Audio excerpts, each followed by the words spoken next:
On this week's Audiobook Club, what not to do if you turn invisible. It's a moment that will stay with me forever. A moment so strange and terrifying that it's quite hard to describe. But I'll give it my best shot. You see, at first, I don't notice that I've become completely invisible. And then, I do. The actions of reaching down, picking up my tinkling phone, finding the silent button, switching it off, and staring at the screen while it vibrates in my hand and then stops.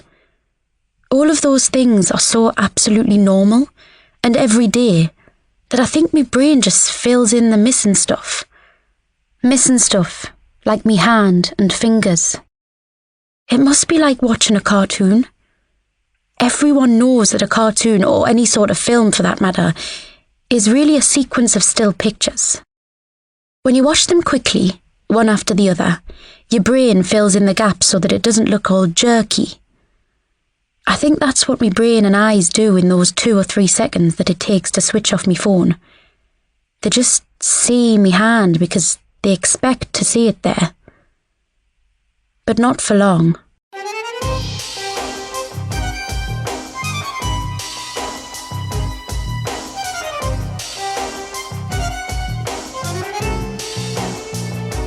Hello, I'm Steve Phillips and welcome to another episode of Audiobook Club. Never work with animals or children. This week I shall be working with an animal and its child. Joining me down the line from Adelaide in Australia, it's Matt Layton. Hello, Steve. And sitting next to him, our guest recommender of this episode of Audiobook Club, Charlotte Layton. Hello. So, Matt, what have we got this week? And I have a sneaking suspicion roughly the genre. Yeah, well, you think so, but I think you might be pleasantly surprised. This week, the title that has been recommended by Charlotte is What Not to Do If You Turn Invisible, and it's written by a gentleman called Ross Welford, and it's narrated by Aisha Kala, and it's 8 hours 48 minutes in length and published by HarperCollins.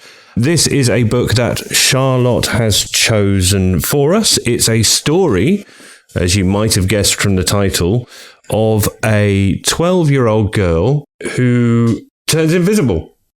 Her name is Ethel, which is a 100-year-old name. Have you ever met anyone called Ethel, Charlotte? No. No, neither have I. Have you got an Ethel, Steve? I did meet an Ethel when I was younger. It's not so much... I think it's coming back, Ethel, actually, the name Ethel. But I knew an Ethel. She was my nan's friend. It's one of those old people names that hasn't come back yet. Strangely enough, today it says in our diary, Charlotte, that it's your friend Arthur's birthday. And Arthur used to be an old man name, and it's come back quicker than Ethel has come back. Yeah, Arthur's a cool name. Ethel's a cool name. I like Ethel. Enid, not so much. Enid, not so much. Enid's a cat name. Gavin.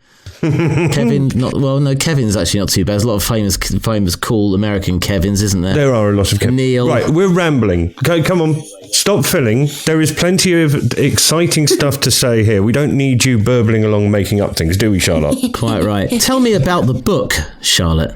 The book is about a girl called Ethel from Whitley Bay who turns out can turn invisible. She can turn invisible, can't she? And it's not it's not like a happy children's fantasy book. I was quite surprised. She turns invisible because she's dealing with acne. So she somehow acquires a second-hand sunbed, and then she goes on the internet and buys some Chinese herbal medicine. Although when they try and look for the factory that made the Chinese herbal medicine, for some reason, it's disappeared, hasn't it? Yeah, and there could be rhino poop in it. It was ground rhino horn. Strangely, we mentioned ground rhino horn on the show a couple of weeks ago, and now it turns up as part of the potion that you need to get invisible. Hang on a second. Now, ground rhino horn, as you say, has been mentioned twice already in a previous episode, and I spy a merchandising opportunity. If we do merch attached to this podcast, Matt, we should do the Audiobook Club ground rhinoceros horn. Charlotte, will you be head of merch? Yes, I'll be happy to. Thank you very much indeed, Charlotte. What else are we going to have for our merch? Hats. Hats. Okay, cool. I like hats. You like hats? Yes. Okay. Now, this time, unlike normal, right? Yeah. When I say something funny, you don't pretend not to laugh so you don't make any noise in the background. This time, or Steve says something funny, which is more likely, you're allowed to laugh into the microphone, okay? Okay. Okay, all right. So what was that? Cough. Oh, right, okay. What else would it be? I have to say, do you know what? I've not experienced this for many years, actually, but the pair of you sound a little bit like the Sooty Show when Matthew is telling off Sweep or Sue or what have you. No, put that down. No, when you do this, you have to do that. But Sooty Charlotte was a puppet from the 1960s originally. Yeah. Harry Corbett, then Matthew Corbett, I believe. And he basically had 3 puppets that were glove puppets. I don't know what he used to operate Sue. But I'd just like to assure any listeners now that I don't have my hand up Charlotte's bottom. No. Well, that's podcast inappropriate. And it's also... actually, just linking on from that, Matthew Corbett was the very first. I don't know if you remember, and Charlotte, you won't remember, but please do YouTube this, Rainbow. It was a kids show on ITV, and there were 3... With some of the best drumming on the theme tune ever. Classic drumming. Classic drumming. Oh, it should have been at Glastonbury, or the old grey whistle test. But there was Rod, Jane and Freddie. Yes. I don't know if you remember the three singers. And actually Matthew was part of the original trio. He was part. It was Rod, Jane and Matthew. Oh, really? And then Matthew went and got replaced by Roger, Rod, Jane and Roger. And then Freddie came along, the most famous one. And I found out today that Jane first of all married Rod and then married Freddie. Isn't that nice? It's like ABBA and Fleetwood Mac. They were all doing it in those days. They were all. Can I just say, this is managing to bore both of our demographics. The young children won't have seen this program, and everybody else has grown up. Yep, that's my MO. Absolutely right. Yes, to deter all audiences. I don't want anyone listening to this podcast. Mr. Chairman, can you reel us back in, please? Absolutely. So I have to say, I was fascinated by this book. I thought it was. Especially when you talk about the acne, and I just remember the description of the acne from Ethel and all the grief she got from the kids at school about the acne. And we've all had that. We've all been there. The whole kind of pizza face reference and all that kind of stuff. 2 out of 3 of us have. Of course, yes. Because I've done it. But yet Charlotte is 11. Yeah. And it hasn't happened yet to you, has it? No. No. Are you aware that this is coming down the tracks at you like a giant freight train? Yeah. Are you aware that it doesn't matter and it finishes and then you get to be handsome like me and marry someone as cool as Mummy? Are you aware of that? Yeah. Because I had a horrible time with acne. My nickname at school wasn't Pizza Face. It was Syphilis Face. Syphilis is a disease. Oh, what? Oh, that's really rough. Sounds stupid. Yeah, it was. And also I had to, because I can't see very well, I had to stand up in front of the class.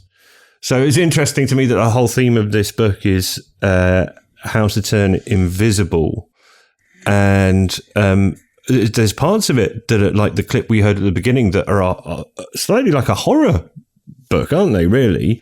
Because she's frightened. No, you don't think so? I don't know. You don't know. Well, in that she doesn't necessarily want to turn invisible and she can't control it. And there are things that frighten her about it. Yeah, but she does find out how to do it. She does find out to do it later in the book. No spoilers, though. Okay. All right.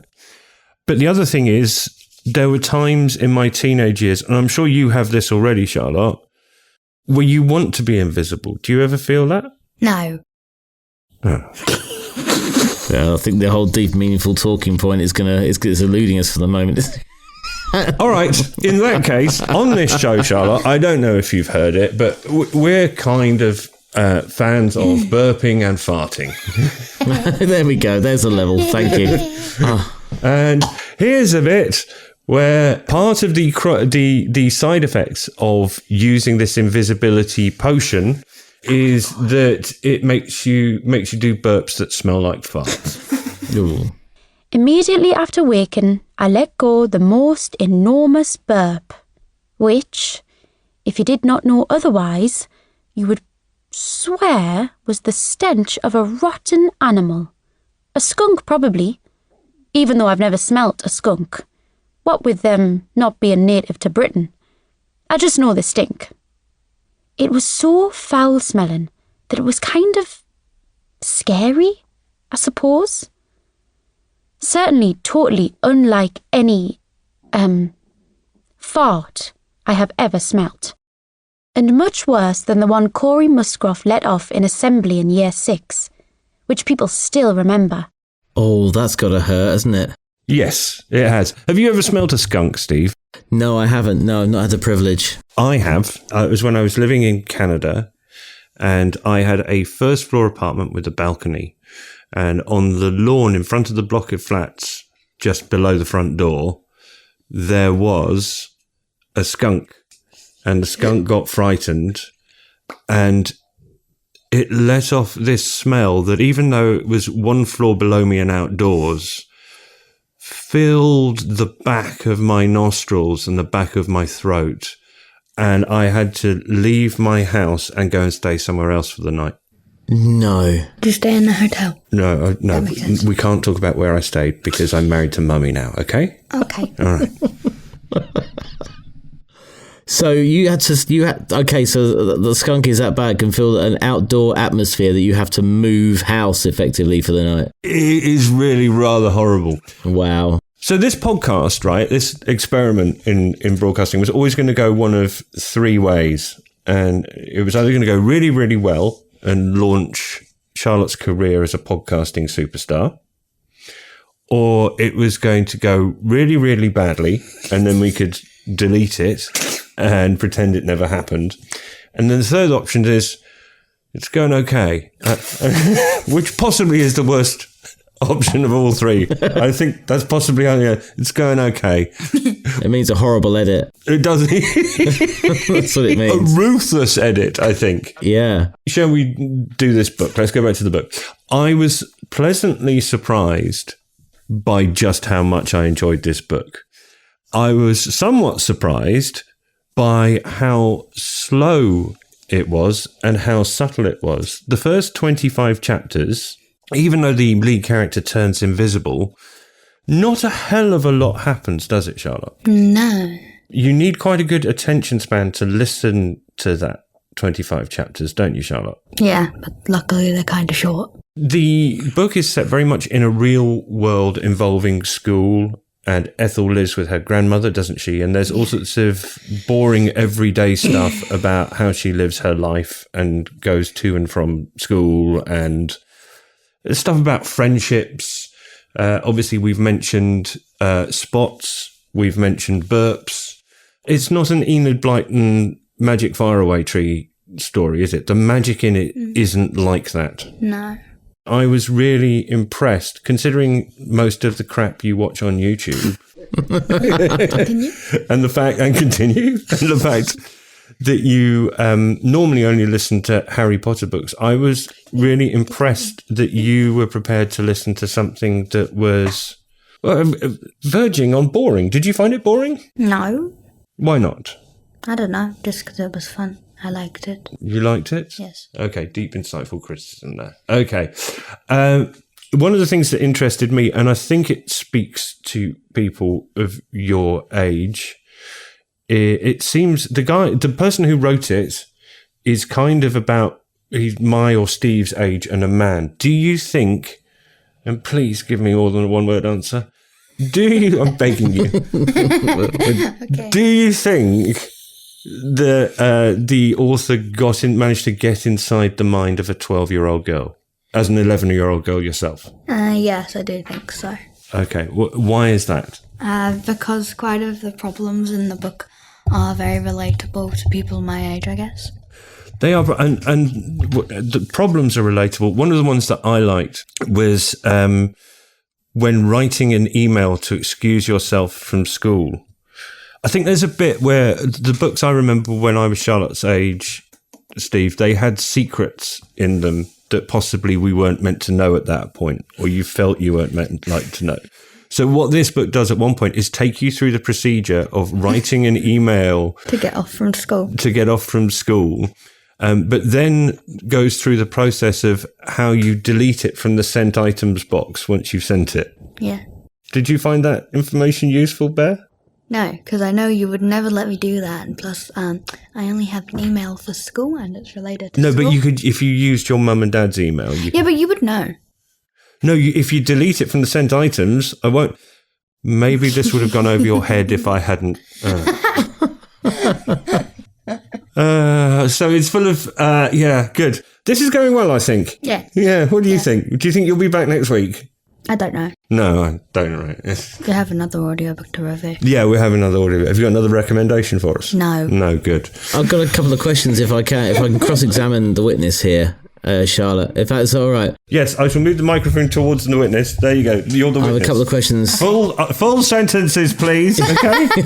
Okay. Hi, Charlotte. It's Steve here. I'm calling in from London. I'd really like to know if you found any of it sad. Did you relate to any of it at all?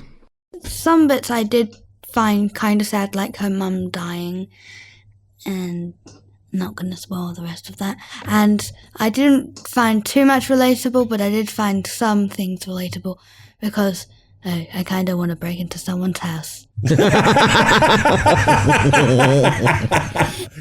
Actually, that's part of it, isn't it? It's what would you do if you were invisible, Steve? What would I do? Well, I'd do exactly the same thing. Absolutely right. You go into people's houses, have a look around, see what their curtains are like, that sort of thing. I wouldn't lie like you, and I would break into the girls' changing room.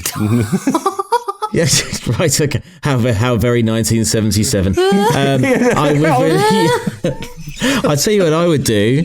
Actually, this is still laughing. I would. I tell you, this is a golden opportunity if you were invisible to go and never pay for a West End theatre show again. You can go to any exhibition you like, go to Madame Tussauds, all that stuff without paying. Charlotte in particular is a fan of the West End musical, aren't you, Charlotte? Yes. What's the best one you've seen? You see? Matilda and Wicked. Matilda and Wicked are your two favourites, are they? All right. Yes. Oh, yeah, they're good shows. Yeah. Solid West End performances, those. Speaking of which, hold on, obviously my answer about the changing room. There is, strangely for a book for 11-year-olds in here, Charlotte, there is a certain amount of full frontal nudity, isn't there? Yeah. So, as well as disapproving of the hacking skills that it's teaching you, how did you find the naked boy? What was your reaction at that point? I was like, oh my God. Oh my God. Oh my God. What is going on here? But of course, you're at an age where these things are starting to enter into your life. I don't know if I've told you this, but when a mummy and a daddy... Wow. This feels very familiar. I remember when Terry Wogan interviewed Goldie Hawn in a similar way.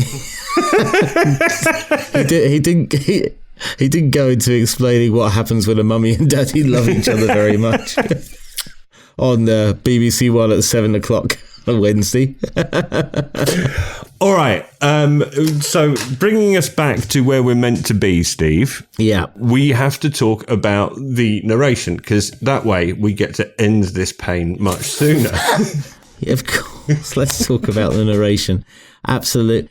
I have some thoughts on the narration. Okay, I do too. So the narration is... I'm trying to get hold of the microphone here because my child has messed up. I have not. You have. Aisha Kala is your narrator. So a male author, a female narrator. She's born in 1990. She's an actress with credits for the National Theatre. She's out of Essex, Steve. There you go. Oh, good. My favourite narrator. Yes. Already. Now discuss. I thought she was actually an absolute perfect fit. Her voice, her accent really fitted the mood of the book because Ethel had a bit of a horrible time, didn't she? Really. Yeah. And I think it was very kind of melancholy is probably the wrong word, but it was very kind of she's trying to cope. She's trying to cope with life, and then she has to cope with being invisible. And I was interesting. So Aisha Kala's from Essex, but I guess, was she putting on a Geordie accent, or was she, because it's a Geordie accent, of course, listeners, or was she, did she sort of move to Tyneside at an early age? I'd be interested to know, because it's very good. A Geordie accent Charlotte, is the accent that people from Newcastle have. I don't know, how did you find the accent as somebody who doesn't encounter a Geordie accent every day because you live in Australia? Yeah. Did you find it difficult to understand? No. Just at the first chapter or so, it was a bit tricky, but I got a hang of it. And how did you find her saying me instead of my? I didn't mind it much, because I do that. Did you notice it? Because you do it as well. Yeah. Did you notice it? No, not really. Okay, cool. From my point of view, as you know, Steve, down here, I don't do the accent. Whenever I'm around people who are from a place, I'll do the accent behind their back. Oh, yeah, yeah. Oh, yeah. Of course you do. I won't do it in front of them. No, absolutely right. At the point of casting this book, I would have to be 100% sure that somebody is doing who's doing a Geordie accent can do a Geordie accent. Yeah. And I don't know whether Aisha Kala was... whether she spent some time in Newcastle or she's just doing the accent because she's an actress. And I can't tell how good it is. I mean, it sounds fine to me, but I wouldn't necessarily assume that it would get a thumbs up from a Geordie. Yeah. It sounds convincing to me. I just think I would be nervous. Maybe we need to find a Geordie to ask. But I wouldn't necessarily have cast her in that role, because doing this for... You know, if you think the audiobook's 8 hours and 38 minutes long, to be able to sustain... It's 48 minutes. Sorry. To be able to sustain an accent that is not your own for that length of time and be convincing. I mean, I suppose that's what actors and actresses do, and that's what they're meant to do. But in the position of the person casting or recording this, I wouldn't necessarily be confident in making somebody do an accent that isn't their native accent. Now, as you say, if she grew up in Whitley Bay, then fair enough. But that's the thing that strikes me, and I'm not in a position to judge how 100% accurate the accent is. You, Steve? Yeah. I mean, I didn't find myself questioning the accent. I think it was more very, very fitting to the narrative, to the words. I have to say, actually, I did struggle. I struggled with the first, the same part as you, basically, the first sort of, third of it or so. It was,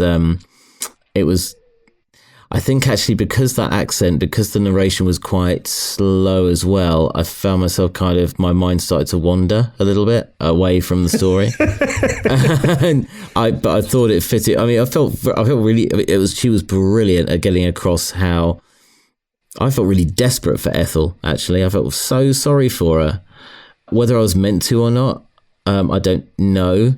I was impressed with Ethel with the way that she thought and the way that she described things, and I'm really glad that Charlotte thinks that the author's done a good job of saying how 12-year-olds think. Yeah, I'd say so.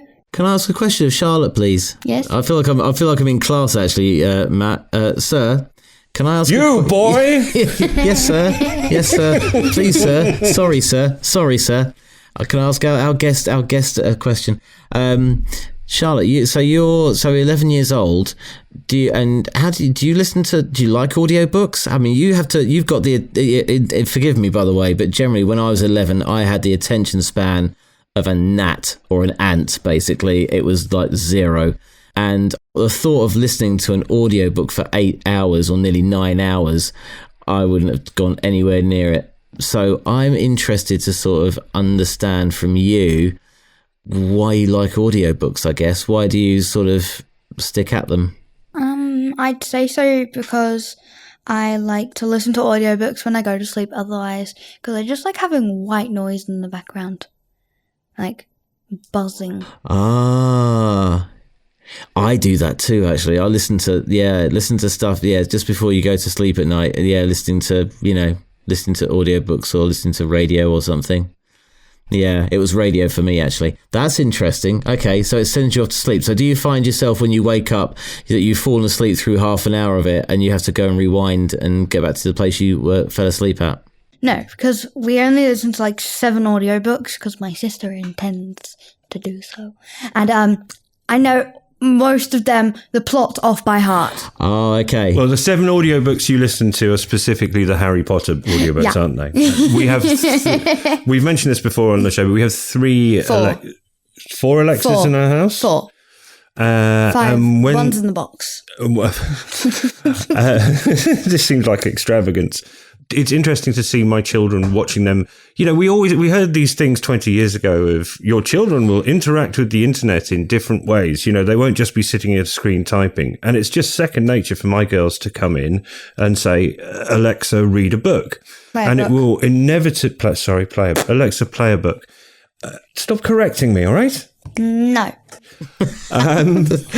Matthew is a host and also teacher. But so it's not uncommon to walk through this house and find Stephen Fry reading Harry Potter from 3 different books in 3 different rooms. Or Hamilton. Yeah, but this is the thing. Your tastes have moved on a bit, haven't they? Wizzy still likes to have a Harry Potter audiobook read by Stephen Fry, but you're starting to get more into musical theatre now, aren't you?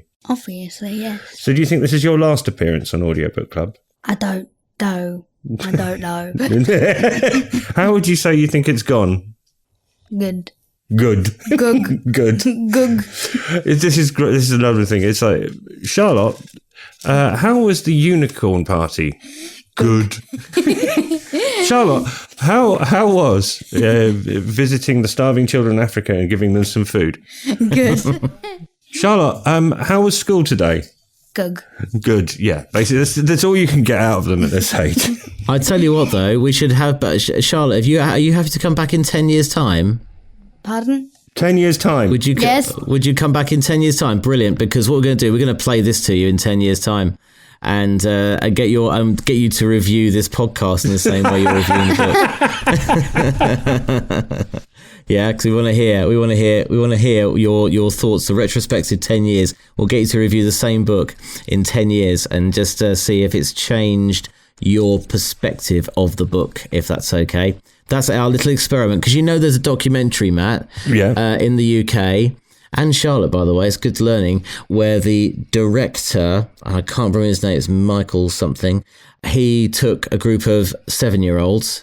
Then he did 7 Up. So it's 7 Up, basically. So every 7 years, he looks at where these people are in their lives. And they're like 64 up or 72 up now, aren't they? So, yeah, let's do our version of that, if that's okay. If you'll be our victim, Charlotte, is that all right? Yes, I like being victim. Yeah, it'd be really cool. By the way, I have to ask, actually, can I ask a question about your father? Does your dad not like Stephen Fry very much? Because, no, he absolutely hates him. Too sick of him. He hates him. To death. And is it anything to do with 3 Harry Potter books playing in 3 separate rooms all the time? Well, usually they're the same one, but yes.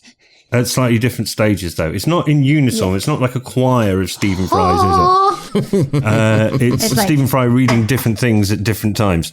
I would like to add to that. So the last time we spoke about Stephen Fry, he'd already ruined Sherlock Holmes because he's done the full works of Sherlock Holmes. Hopefully that will make Charlotte's transition into Sherlock Holmes a little bit easier. You're about the right age now to start reading Sherlock Holmes. Your friend Stephen Fry will be there to read it to you. But I wanted to catch up on some George Orwell, and there was a complete collection of George Orwell. 1984, Animal Farm. I'd like to know what the rest of them are. I'd like to reread those and know what the rest of them are like. Stephen Fry. Then about 2 weeks ago, I went, ooh, there's a new version of Hitchhiker's Guide to the Galaxy. I would like to listen to... Oh, God, Stephen Fry. Excellent, jolly good. So he's basically just ruining everything I want to read. Oh, right, okay. Well, I've just done a search of Stephen Fry on Audible. 197 books he's been involved in, and also podcasts as well for Audible as well too. P.G. Wodehouse, he's done that. Yeah. What else he's done? He's done Tales of the Beetlebird. So this is another J.K. Rowling, by the way.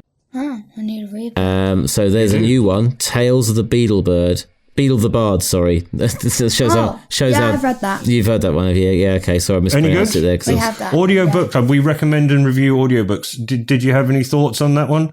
Here we go. What did you think about it? I like it. It was good. It was good. Okay. I tell you what, can we maybe also in this podcast I'm not saying we need to pad it out necessarily, but No, we've done 34 minutes of this. We have done 30. Yeah, we have. Yeah. What did you think? What is it about the Harry Potter books that you like, Charlotte? I think it's because they're very familiar, and the author is a much liked children's book. We do have the actual Harry Potter book somewhere in our room, somewhere in the library here, and I just like the plots, and they're easy to follow, and they have complicated and non-complicated wordings. They're well written, aren't they? Yes. They're quite densely written. And so you consume all of it, don't you? You've got the books, the films, and the audiobooks. But the books are always the original, people. The books are always the original. The audiobook or the written book? Usually it's the written book because the audiobook doesn't get done until a few years later, or maybe 10 years later. No, it's not quite that long, but good thinking, Batman. But yeah, you do use them a bit like a security blanket, don't you? You're not necessarily, when your sister in particular, when she comes in and says, Alexa, play a book, she just likes the soothing sound of Stephen Fry to keep her calm. It's like a new pair of socks or a warm blanket, isn't it? Yeah, I like socks. Oh, yeah. It's a familiar voice, isn't it? Yeah, definitely. I've been obsessed with Harry Potter since I was like 7. Oh, yeah, about that, yeah. Yeah, so 7. For about 5 years. Constant Stephen Fry in my house. 5 years. Right, yes, constant Stephen Fry. Okay, I get I understand now. I understand. William Thackeray, a BBC radio drama collection. That's got Stephen Fry in it. Have you done that one? There's nothing sacred. There's nothing sacred. No, other things by Stephen Fry. Okay, yeah, brilliant. Well, thank you very much indeed for that. I appreciate that. That was really good. Should we go on to the next time area now, Matt? Should we do an up sum and then go on to next time? Okay, then. So, what are we thinking then of what not to do if you turn invisible? I have to be honest, Steve, I was a little bit apprehensive that I'd been stuck with an 8-hour children's book. And do you know what? I really enjoyed myself. I think it's incredibly well written. I don't think it talks down to the kids, does it, Charlotte? No. Does it feel like it's talking to you at your level? I guess so, yes. And there's sadness in there. There is interesting things about identity in there. There is, the notion of you're at the age where you're starting to have things that are yours, be they thoughts or be they secret things you do. And it's really interesting to see that reflected in this book. The cyber hacking, I'm not so sure about. The full frontal nudity, I'm not so sure about. But we always love a good burp or fart gag on this show, don't we, Steve? Absolutely right. Never turn one of those down. It's anything lowest common denominator stuff because we want absolutely anyone to listen. Right. So that is that's that then. It would even like a mint. Oh, well, this has been the best podcast ever. Thank you, Charlotte. Really appreciate your time today, this morning, or this evening. Of course, it's a podcast. It's timeless. So, Mr. Layton, if the folk out there want to get involved in Audiobook Club, what should we be reading next time? Well, I've got 2 things lined up for us, Steve, one of which just popped up on Audible Plus, actually. So if you have an Audible membership, it's free. Do you remember the Chevy Chase film Fletch? I do, yes, I do. It's not been turned into an audiobook, has it?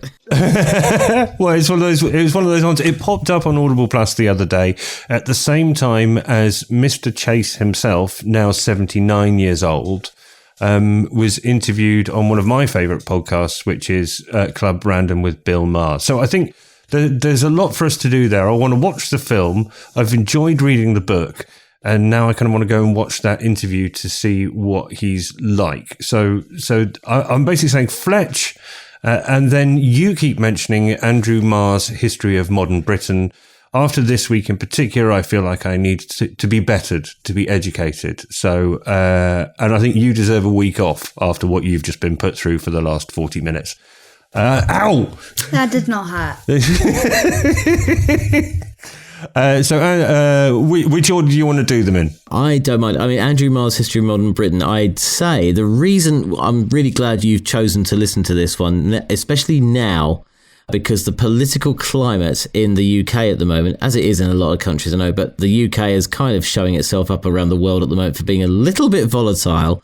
And I think actually some historical context from the last 150 odd years or whatever is probably just what we need right now to kind of ground us, and also know that it was kind of always like this. We just didn't, but of course there wasn't social media during Lloyd George's time, and so I think some context will really help, and I think Andrew Marr's History of Britain will hopefully give you that if you're after that, because you're in Australia, so I guess it didn't really matter so much to you. But you've had, let's face it, you had like a series of ousters, didn't you, over in Australia? So it's been, it was a tumultuous time for a number of years in the not too distant past. In fact, with Rishi Sunak arriving at 10 Downing Street, Australia and Britain have had the same number of prime ministers since 2005.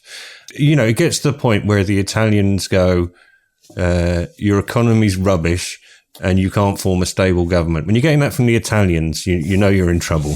You get the Italians. Yeah, you do. I'm glad to hear that the UK's come up on the inside there to just level with you in terms of number of prime ministers. So they have a 3-year electoral cycle here as well, so it's even more impressive. Yeah, that's just fun. It's pretty good, isn't it? Yeah, we just zipped up inside by having like 16 prime ministers in a year. So that's the one. That's the one. Andrew Marr's History of Britain. But no, next week let's do Fletch. Let's do Fletch. You're on. Because frankly, we're still on the come down from all the political tumult that's been going on at the time of recording. Brilliant. Okay then. Well, that was a fantastic book. What Not to Do If You Turn Invisible. It's by Ross Welford, and it comes in at 8 hours and 48 minutes. Recommended listening. Actually, just a last recommendation from Charlotte, if I may. Charlotte, would you recommend this book to your friends and family? Yes, I would. Definitely. Fantastic. Thank you so much. So we'll see you next week on Audiobook Talk with Fletch. So just time to say thank you to Charlotte. Hello. Goodbye. Thank you for having me. It's been an absolute pleasure, Charlotte. Do come again. Remember that 10 years time business. And Matt, we'll catch up next week. Thank you, Steve. Ta-da.